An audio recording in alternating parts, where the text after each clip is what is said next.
Flynn. Thank you, Deputy Speaker. And everybody knows that I am very passionate about the Australian beef industry. And it's not just because I am a cattle grazier myself, but because the red meat and livestock industry makes a significant contribution to the Australian economy. In 2022-23, Australia's red meat and livestock industry turnover was $81.7 billion, and the industry employed approximately 420,000 people. In 2023, Australia exported 67% of its total beef and veal production to a value of $11.3 billion. The biggest consumer was the United States, importing 37,231 tonnes, followed by China at 21,572 tonnes.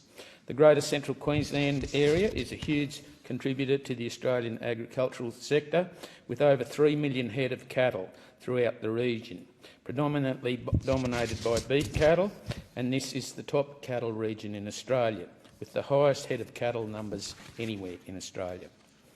In my electorate of Flynn, the beef industry also supports other industries such as the meatworks in Biloela and in Rockhampton, as well as Brisbane, which is the third largest in Queensland, and the heavy vehicle industry also that gets product from paddock to plate.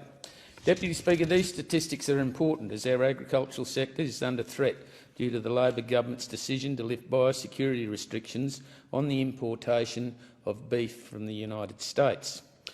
Why is the Labor government prepared to trade away Australia's biosecurity advantage to appease the Trump administration? What is the evidence for this move, and why are we only hearing it from anonymous sources? Australia's strong biosecurity must remain a priority, instead of being used as a bargaining tool by the Labor government. Australia should not be trading its beef industry away in trade talks with the United States. The United States uses cattle from Mexico and Canada in their supply chain, and that poses a potential risk to our industry. Ignoring those risks would be dangerous to the industry. Rather than jeopardise our beef industry, Australia should be leveraging off our strong historical ties in other areas such as critical minerals and the AUKUS deal, using real leadership to obtain a fair deal.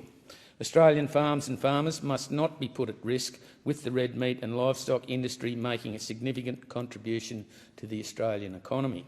Biosecurity is non-negotiable.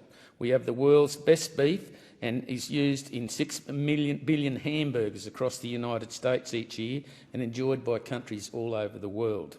Deputy Speaker, Australia's biosecurity is important, and it should not be used as a bargaining chip. Rather, it needs to be protected.